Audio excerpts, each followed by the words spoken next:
Budite pravočasno obveščeni o kibernetskih grožnjah.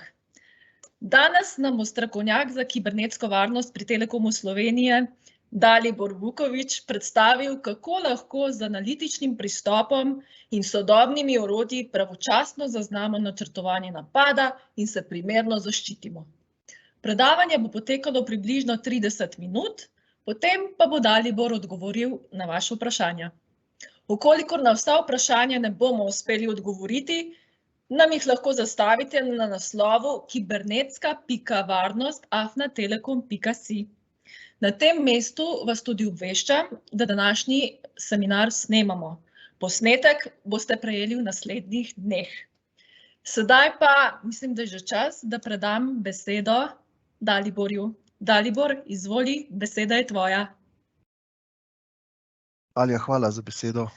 Lep pozdrav vsem slušateljem, slušateljicam, pa potem slušateljem. Dalibor je moje ime, specialist za kibernetsko varnost pri Telekomu Slovenije. Vsaj po tistem, kar vem, je že kar nekaj današnjih slušateljev poslušalo naše webinarje, tudi tega tako imenskega, bodite pravočasno obveščeni o kibernetskih grožnjah, smo izvajali, mislim, da lani oktobra. S kolegi smo se odločili, da gremo še enkrat v izvedbo, zato ker je bilo povpraševanje precej veliko in mogoče takole iz oči v oči lažje razčistimo kakšne anomalije oziroma kakšna vprašanja, ki jih je po mailu težje ali pa mogoče preko nekih drugih medijev.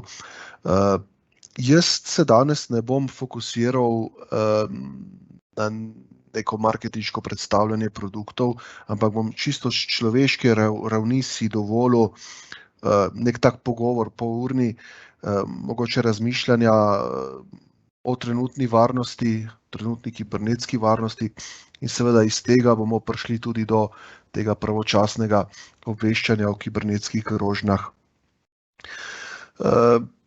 Ne glede na vse, kolikor zanikamo, da nismo ogroženi ali pa če rečemo, da nimamo tako razvite opreme, da bi bila interesantna za neke napadalce. Ne glede na to, da mislimo, da mogoče pa naš core biznis ni zanimiv. Smo trenutno v času, ko dejansko napadalci ne gledajo v branžo, s katero se vi ukvarjate, ampak gledajo predvsem s stališča nekega bazena potencialnih žrtev in v tem primeru to se pravi ne pomeni, da niste ogroženi, če ste manjše računovodsko podjetje, mogoče še bolj. Tale dejstva, katera ponavadi omenim, bom tudi danes. Fakt je, dejstvo je, da je digitalizacija tema, s katero se praktično ukvarja ne samo Slovenija, ampak cela Evropa že nekaj let. Nenazadnje sami opažate, da tako evropski skladi, Evropska unija, kot tudi sama Slovenija sofinancira cel kup nekih storitev na področju digitalizacije, nekih rešitev in vedno nekako na vrhu najdete kibernetsko varnost. Zakaj jo najdemo na vrhu? Preprosto zato, ker so kibernetski napadi danes čista realnost in niso več neka izmišljotina ali pa nek nepotreben strah. Kibernetski napadi so v zelo velikem porastu. V zadnji alineji pravim, letos se je močno povečalo število kibernetskih napadov na slovenske organizacije. Za tem trdno stojim. Poglejte, 23. februar, 24. februar, torej datum, ko je Rusija začela z nekim tradicionalnim načinom bojevanja ali s konvencionalno vojno, je bil tudi dan, ko se je drastično povečalo število kibernetskih napadov. Tisti, ki ste bolj seznanjeni ali pa mogoče tehnično bolj doma, ste opažali, da se nekaj piše o teh kibernetskih napadih. Seveda logično iz preprostega razloga med ljudmi ne želimo vzbujati neke nepotrebne panike, ampak ne glede na vse pa je prav, da tudi javno povemo, da je število kibernetskih napadov s tem februarjem bistveno povečano. In 23. februarja, 4 ure pred konvencionalnim napadom Rusije na Ukrajino, je bil izveden prvi kibernetski napad z malwareom, katerega imenujemo Viper. Zdaj imamo danes že več različic tega Viperja.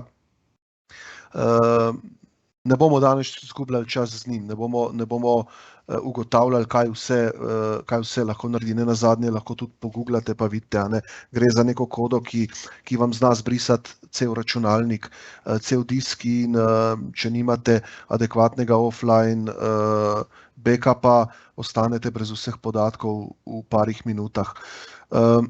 Tisto, kar se mi zdi bolj alarmantno, je to, da ne glede na to, a poslujete z Rusijo, a poslujete z Ukrajino, a preferirate eno ali drugo stran, ste danes bistveno bolj ogroženi, kot ste bili, ne vem, novembra lani.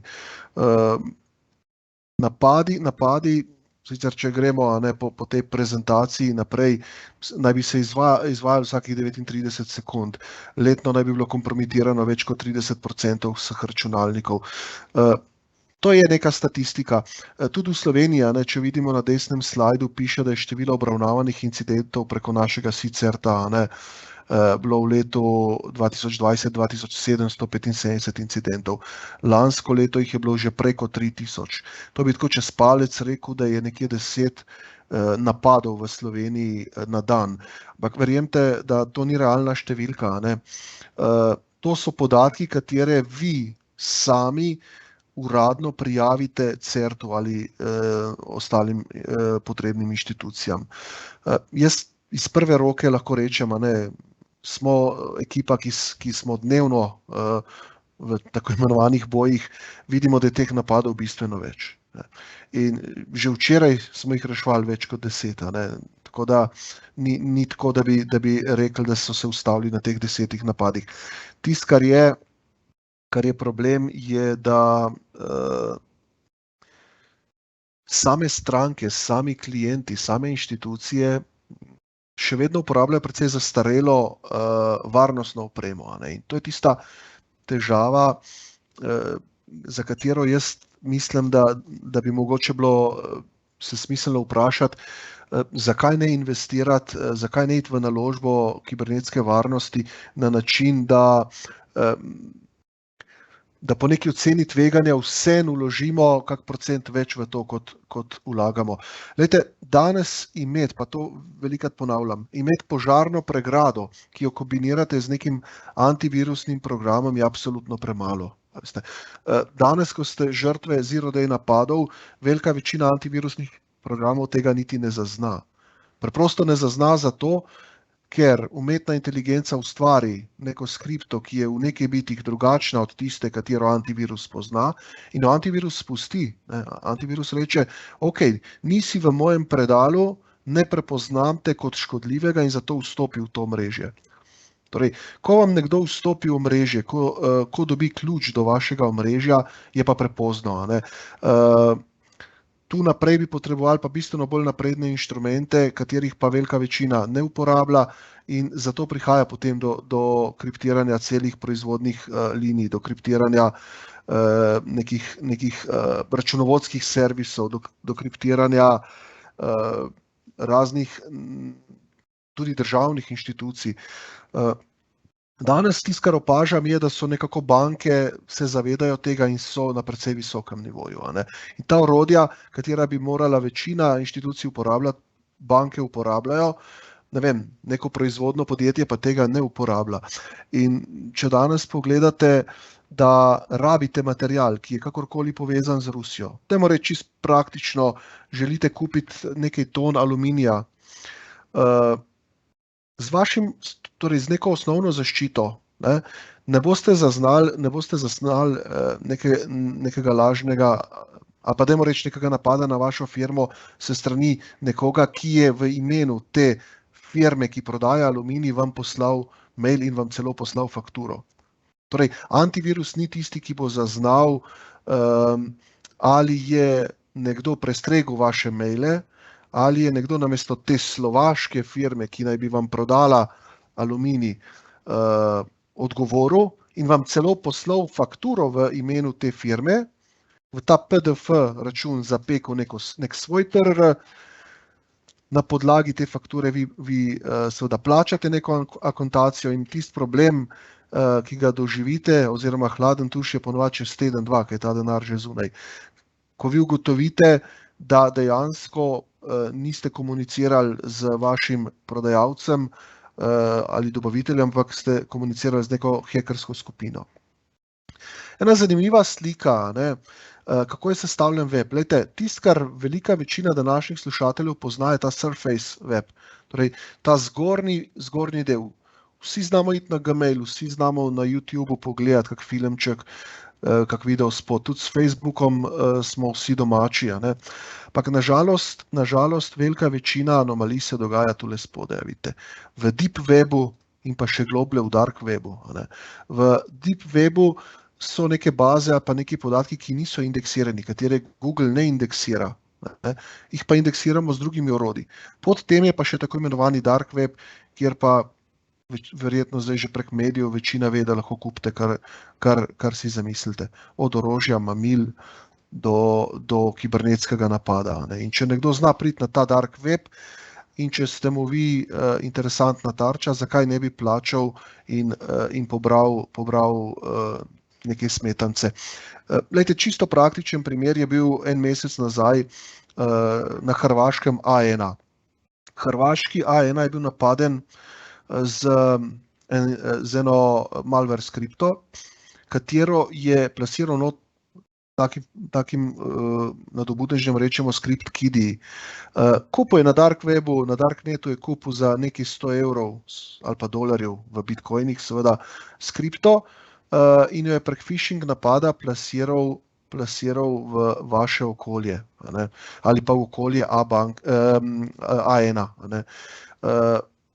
Ekstremno velika škoda se povzroči, ni pa imel veliko dela ta fant. Zakaj? Zato, ker žrtev ne pozna vsebine Dark Weba. In glejte, lahko bi govorili o 1001 orodju, ampak tisto, kar smo ugotovili, ko govorimo o neki proaktivni kibernetski varnosti, prav je, da tudi veste, kaj pomeni proaktivna kibernetska varnost. Proaktivna kibernetska varnost v tej naši frazeologiji pomeni varovanje vaših sistemov na način, da zaznamo neko grožnjo, še preden se dotakne vašega okolja. Če gremo na ta slajd nazaj, mi se že zaščitimo reaktivno in na Telekomu zelo dobro ščitimo naše kliente. Kot vidite, ne uporabljamo antivirusnih programov, uporabljamo bistveno bolj napredno opremo, neke XDR orodja, torej orodja, ki zamenjajo vaš klasični antivirusni program z nekim orodjem, ki zna poleg zero-day napadov prepoznavati tudi anomalije v vašem omrežju. Rečemo temu tudi network analitiko izvajati, zna izvajati tako imenovano user behavior analitiko, zna vse skupaj avtomatizirano pregledovati, sanirati neke napake ali pa neke anomalije in vas o tem tudi obveščati.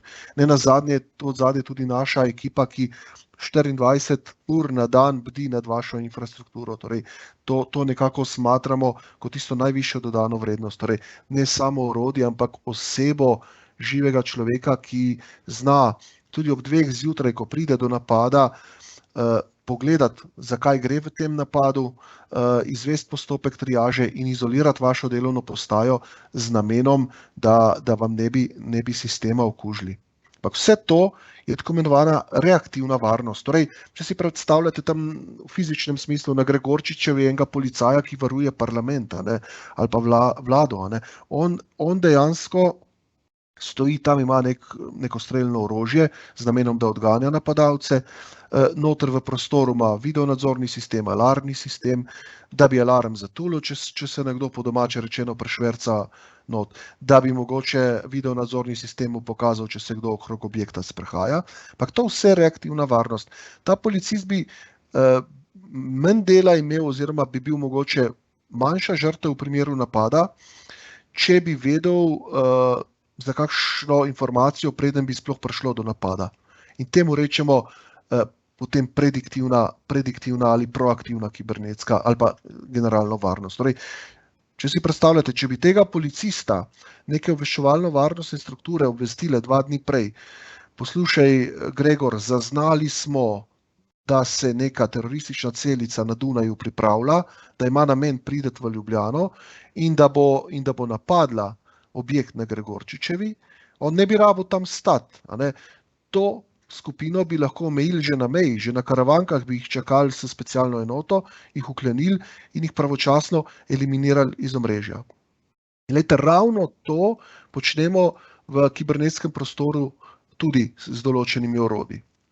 Torej, kaj sploh je proaktivna ali prediktivna kibernetska varnost? Je način varovanja, kjer brez posega v vašo infrastrukturo poskušamo pravočasno ugotavljati, a ste vi žrtve ali pa poskus nekih kompromitacij. Na kak način to počnemo? Če čisto poenostavim, vi puščate neko digitalno sled. Vsi jo puščamo. In če ste se kjerkoli izpostavljali z nekim vašim uporabniškim imenom in geslom in je to uspel nekdo prestreči, tak primer bi bil čisto poenostavljeno, ne vem, mogoče gospodarsko razstavišče ali pa kak drug sejem. Lahko ste bili v kakšnem hotelu, lahko ste bili na letališču in ste se v službeno omrežje prijavljali z vašo poverilnico, z uporabniškim imenom in geslom. In če tam kjerkoli stoji neka oseba, ki ima kako orodje tipa Wireshark, kjer bi znala poskenirati vaše paketke, bo na enostaven način v tem odprtem Wi-Fi omrežju tudi prišla do vašega uporabniškega imena in gesla. To ne ostane nezaznano, to se vedno nekje zapiše. Če je to neka kriminalna skupina, če so to hekerji, se med sabo pogovarjajo v zaprtih hekerskih forumih.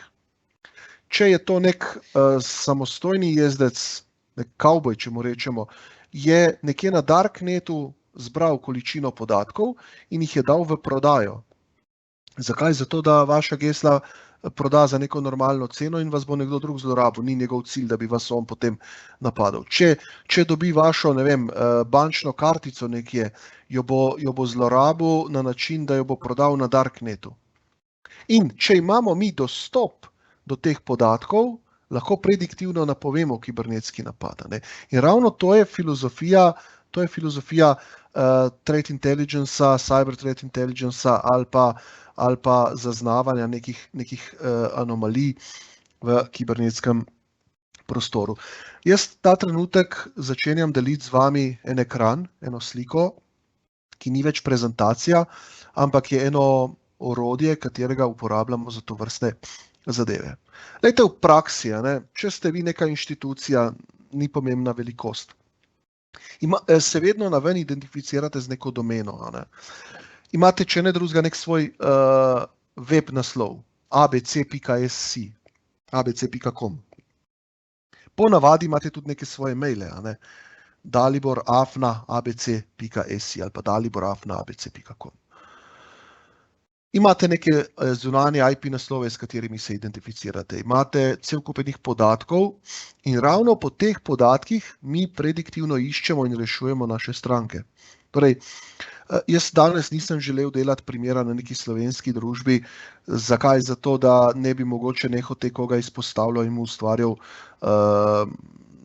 slabe občutke. Zato sem se lotil naših vzhodnih kolegov, torej Hrvatov.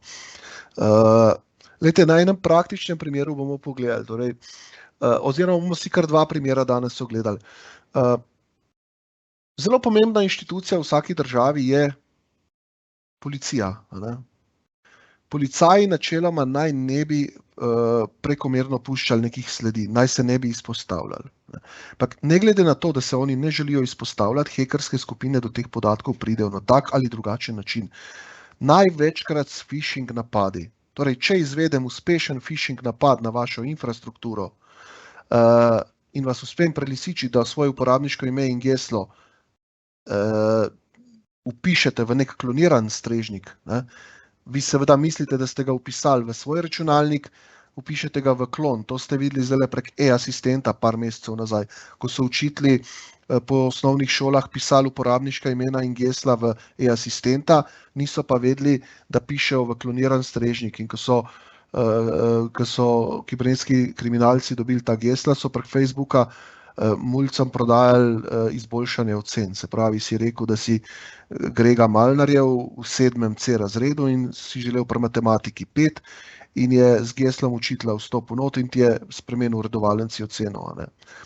Torej, ne glede na to, a ste vi policaj, a ste vi računovodja, a ste proizvodni delavc, imate neko uporabniško ime in geslo za svoj računalnik. Ravno tako imate nek e-mail.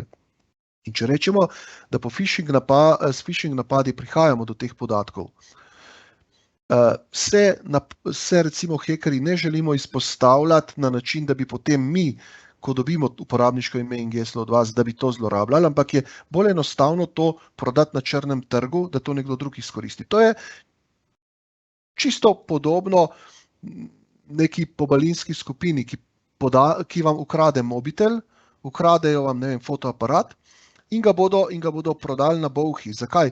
Ja, če ga bo policist dobil s vašim mobitelom, bo imel višjo kazen, kot pa če to proda na bolhi za 100 evrov in policisti sledijo nekoga drugega.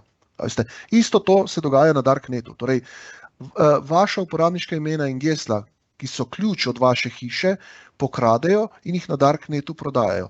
In ravno s predikcijo napadov in specialnimi orodji to na Telekomu tudi odkrivamo. Torej, eno izmed orodij je tudi Luminar, kjer dejansko lahko vnašamo vse konvencije, vse IP range, številke vaših bančnih kartic in indeksiramo po Darknetu. Več kot 95% Darknet tržnic, ki so skrite normalnemu človeku, je s tem orodjem odprtih. Integriramo se v razne zaprte hekerske skupine, kjer med sabo komunicirajo in si preprodajajo vaše podatke. Komuniciramo oziroma dobivamo podatke z raznih socialnih omrežij, kjer delujejo hekerske skupine, z raznih kriptiranih povezav, kot je Viber, Telegram in tako naprej. Se pravi, in če mi pravočasno vnesemo vaše podatke v sistem in ta sistem indeksira, bomo mi pravočasno izvedeli, da je nekdo ukradel vaše podatke, vaše uporabniško ime in geslo ali mogoče vaš Eurocard, Mastercard in preden vas bo napadel, bomo to zaznali in vas bomo obveščali o tem. Bomo rekli, lejte, ne vem, Alja, plačala si na AliExpressu, ne vem, neko torbico, ta Mastercard kartica je bila ta trenutek zlorabljena, imajo tudi kontrolno številko, ki je taka in taka, zato predlagamo, da kartico prekličeš. Torej, to je prediktivna varnost. Poglejte, kako sistem deluje. Nisem želel izpostavljati slovenskih firm, zato sem dal recimo en primer hrvaško policijo, drug primer pa hrvaško banko. Torej, domena mup.hr vnešena ali pa Zaba pomeni Zagrebačka banka.hr, je neka e-mail konvencija, na podlagi katere, ko to vnesemo, iščemo po teh hekerskih skupinah in po dark webu vse podatke od uslužbencev, ki se identificirajo s tem mailom. Torej, dalibor.vukovic@zaba.hr ali pa dalibor@mup.hr. Ali je bil kdo zlorabljen? In prej sem rekel, kot neka krovna varnostna organizacija MUP ali pa v Sloveniji policija ali pa kjerkoli, načeloma bi morale biti skrite njihove, ne samo maili, sploh gesla. Ampak boste videli, da dejansko hekerji so prišli do teh uporabniških imen in gesel. In recimo, če gremo praktičen primer pogledati, ali uspemo kaj najti od uslužbencev hrvaškega MUP-a. Glejte, ko indeksiramo po teh domenah, se je izpostavilo, da pod mup.hr ta trenutek, jaz sem to nastavil pol ure pred webinarjem, najdemo preko 300 ukradenih e-mail in gesel. Ta zadnja kraja, recimo, ki je bila objavljena, če jo odpremo, je tako imenovani breach.comb. 2. februarja so 94 hrvaškim uslužbencem hrvaške policije ukrali tako e-mail kot tudi gesla. In če pogledate tlele, bom probal povečati, če bo kaj pomagalo. Glejte, policist z ki se identificira kot A. Hrzic, verjetno nek Andrej Hržič, afnamuk.hr, je imel tisti dan geslo Dunav. Tele vidite Matijevič, ima geslo Blizanci 1, očitno ima pač dvojčke, in na podlagi tega zgenerira neko geslo. Tele oseba Smolčič ima geslo Tomo 1, 2, 3. In zdaj, če mi to vemo pravočasno, torej, če to danes ob 2 zjutraj nek hacker vrgel na Darknet z namenom, da bo prodal ta drugmu, to mi prestrežemo in vas istočasno kontaktiramo. V tem primeru bi hrvaško policijo obvestil, lejte, varujemo vašo domeno, ukrali so vam 94 gesel, dejte ta gesla takoj spremeniti. Torej, še predno ste napadeni, zadevo sanirate. Identičen problem, lejte, je pri banki. Rekli smo ZABA, Zagrebačka banka. Če kliknemo gor, relativno hitro, ugotovimo, da je kar nekaj ljudi kompromitiranih tudi v Zagrebački banki. In če pogledamo, gospa Ana Bašič ima geslo D. Bruno. To je njeno geslo, bričano v kombu. Če gremo pogledati, a ta gospa res obstaja, Ana Bašič, Zagrebačka banka. Gremo čisto enostavno pogooglati, samo malo. Smo rekli Ana Bašič, evo Zagrebačka banka, Glejte, vidimo, da ima LinkedIn profil, da to je ena zelo simpatična punca, ki je vodja HR oddelka, Human Resources Development oddelka. Torej, ona vodi neke vrste kadrovski oddelek na Zagrebački banki, ima nek svoj LinkedIn profil in mi pa imamo njeno geslo. Seveda, te ljudje so zdaj že obveščeni o tem in so ta gesla spremenjena. Ampak hočem vam reči, če bi tlele imeli zdaj našo sodelavko Aljo in bi indeksirali po njenem mailu in bi bilo njeno geslo že kdaj ukradeno, bi ga tule noter našli in bi pravočasno njenega delodajalca obvestili, dajte to geslo zamenjati, ker je kompromitirana. Na isti način rešujemo težave bank. Ne vem, lejte, banka reče, dajte nam indeksirati, če tlele pogledate po prefiksu. Vnesemo enostavno noter BIN, BIN je Bank Identify Number, vnesemo ta 4-mestni prefiks in vsi prefiksi, ki so na to banko vezani, se vidijo. Torej, če je bilo, lejte, tlele datum 28. februarja, ukradenih 269 bančnih kartic, in če bi bilo, če bi Zagrebačka banka imela to našo storitev, bi v tem primeru šli pogledati, kdo jim je ukradel in kaj. Glejte, tle dejansko vidimo na Darknetu, na CC Marketu, Brian prodaja številko kartice, ki je debetna Visa kartica, poslovna, ki ima datum veljavnosti do leta 2023, je bila ukradena v Združenih državah Amerike, in lejte, prodajajo za $20. Zdaj boste rekli, zakaj pa on ni izkoristil, zakaj za $20? Ja, če bo dobil teh $20 na Darknetu, ima $20 čistih. Ne bo se ukvarjal potem s tem, da bo plačal na AliExpressu, pa ga bo potem policija lovila. To bojo tisti, ki so pripravljeni $20 njemu plačati, naprej delali. In tako imate, lejte, na Russian marketu, izredno močan market. Lejte, Visa bančna kreditna kartica do decembra 2022 veljavnost, $40. Če bi bila že zaznana, potem spustijo ceno, prodajo tudi po $5, samo da kaj zaslužijo. In tle noter, recimo, ko je bil kater slovenski proizvajalec ali pa slovenska firma napadena, smo točno tle noter iskali podatke in deležnike pravočasno obveščali. S takim orodjem seveda dobivamo pravočasno tudi podatke o določenih napadih. Glejte, tle Russian Meat Producer. Jaz sem danes recimo dobil podatek, da je napadena mesna industrija ali pa prehrambena industrija v Rusiji in da ni napadena zaradi želje, da bi nekdo denar od njih iztržil, ampak iz političnih razlogov.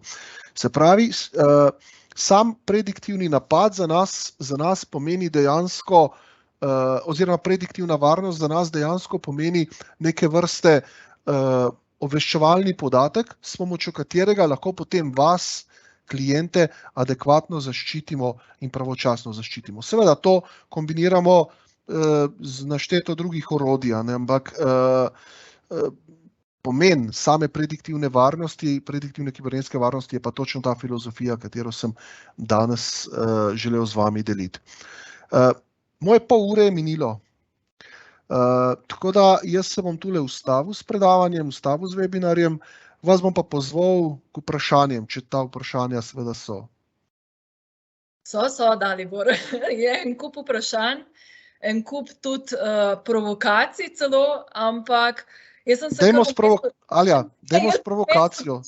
Dalibor, medva bo naredila hiter en priročnik, pa jim bomo že s posnetkom poslali, da jim bomo odgovorili na vsa vprašanja. Čistko eno vprašanje, ki je bilo, zakaj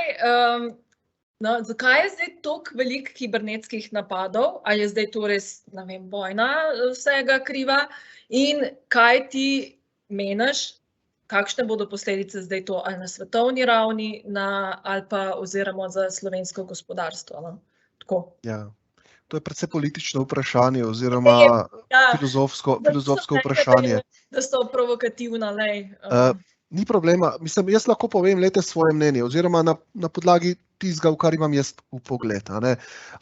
Zakaj povečano število kibernetskih napadov? Prvenstveno zato, ker danes smo ljudje še vedno premalo digitalno izobraženi in so napadi že toliko sofisticirani in toliko poceni, da se veliko napadov kupuje. Torej, če vam želi nekdo ponagajati na Facebooku, na Twitterju, že v privat življenju lahko za $100 kupi napad na vaš Facebook profil.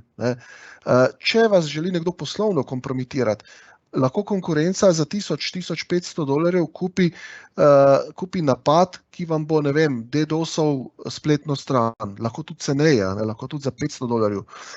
Če vam želi nekdo krasti intelektualno lastnino, bo pač dal nekaj €1000, ampak se mu bo tudi to izplačalo. Torej, prvo, kar je dostop do možnosti naročil kibernetskih napadov. Drugo je še vedno lahek denar napram klasičnem, konvencionalnem kriminalu, kjer ukradete en avto, pa ga morate razstaviti, pa po delih na bolhi prodajati, pa še vedno se ga da bistveno lažje izslediti. Vi morate vedeti, da organi pregona nimajo toliko ljudi na kibernetski varnosti, kot jih imajo v fizičnem varovanju. In čisto iskreno, če vam nekdo okuži računalnik ali pa ukrade Mastercard, policija nima nekega protokola, kjer bi lahko v istem dnevu to reševala. To lahko traja 1 leto. In bistvo vsega, da se sled dosti lažje zakriva. Danes, če imate en dober VPN, lahko iz Ljubljane napadete soseda, ki je tudi v Ljubljani. Ko bomo šli forenzično preiskavo delati, bomo ugotovili, da je strežnik v Bangladešu. A veste, ne? To so ti obvodi. Ali je več napadov v zadnjem letu oziroma letos? Da. Odgovor je da in tudi, če bi imel ne vem kdo vprašal na najvišjem državnem nivoju, ali smo opazili večje število napadov. Ja, opazili smo jih. Seveda, ni potrebno, da to piše vsak časopis o temu, ampak se pozna ta rusko-ukrajinska kriza tudi v tem našem segmentu. Več je napadov, več imamo dela, manj spimo. Dokdaj bo to, tako ne vemo. Trudimo se nabavljati najbolj sofisticirana orodja, ki znajo tovrstne zadeve preprečevati. Tako da jaz bi mogoče vam rekel, da lažje boste spali, pa ne bi želel, da to spet zveni preveč marketinško. Lažje boste spali, če boste tako zadevo outsourcali, če boste najeli strokovnjake, ki se s tem preživljamo, ki živimo od tega. Torej, tisti, ki smo ta orodja testirali, vemo, kako preprečevati zadeve in če to preprečujemo, je to za vas najboljše darilo oziroma največji dobiček napram tistemu denarju, ki ga vložite v samo varnost. Se bo pa treba zavedati, da varnost ni brezplačna in da je varnost neka vrednota človeška, katero bo treba negovati. Se pravi, ni samoumevno, da ste varni. Se strinjam, Dalibor. Mene si v glavnem prepričal danes s celim predavanjem in tudi zdajle, kako si se odgovarjal na tole vprašanje, ki je bilo provokativno. Tako da mislim, da sva dovolj časa namenila tej temi, da se vsi zavedamo, da kibernetske grožnje so, da je potrebno poskrbeti za kibernetsko varnost, pač tako za podjetje kot za lastno. Jaz ne bom nikoli na AliExpressu kupovala, ne. Ne, Alja, poslušaj, kupuješ, vse ni sporno, na AliExpressu komod kupuješ, to je varna spletna trgovina. To je bil zgolj primer, a veste, kje je največji problem. Danes dobite cel kup enih spletnih trgovin, ki so na hitro prek WordPressa narejene, z nekimi protokodnimi orodji, s strani popoldanskih obrtnikov, pa ne želim nikogar prizadeti, ampak za 500 € spletno trgovino narediti, ne pomeni, da je varna. In ko delamo penetracijska testiranja, ravno to ugotavljamo, da malo denarja, malo muzike, in če tam pustite neke podatke, in če to ostane v njihovi SQL bazi, ste lahko potem žrtev zlorabe vaše kartice. Firme kot je AliExpress, firme kot je Best Secret, kot so, ne vem, About You in tako naprej, so mednarodno priznane trgovine, ki ima odzadej cel kup nekih varnostnih certifikatov in ne bo problem tam kupovati. Tisto, kar želim reči, mogoče je že ta preventiva, da imejte neke predplačniške kartice, kjer imate minimalno kvoto denarja gor, vseeno. Ampak večja varnost je na nekih no-name spletnih nakupih, kjer ne veste, vam bodo pobrali podatke in preprodali naprej. Evo, pol je shopping rešen. Ja. Vidiš, kad sem laik, ampak jaz sem, hvala Bogu, zaposlena na Telekomu Slovenije in vem, da me Dalibor z ekipo varuje in da bi me hitro poklicali, če bi kaj zafrknila, oziroma da bi me kdo spremljal, a ne? Mi bi poklicali banko, banka pa tebe. To storitev mora banka zate plačati, veš. Ok. Dalibor, mislim, da je dovolj. Jaz bom tukaj se na tej točki najlepše zahvalila za vašo pozornost in udeležbo. Hkrati pa vas vabim tudi, da obiščete našo spletno stran 360 poslovni trendi, kjer boste našli veliko poslovno izobraževalnih vsebin, tudi to, kar Dalibor govori, med drugim pa tudi napovednik prihajajočih webinarjev. Tako da jaz verjamem, da se vidimo tudi na našem naslednjem spletnem seminarju, ko bomo podrobneje govorili o vavčerjih za digitalizacijo. Tako da lep preostanek dneva vam želim in se vidimo kmalu. Lepa hvala tudi z moje strani, srečno, predvsem pa varno.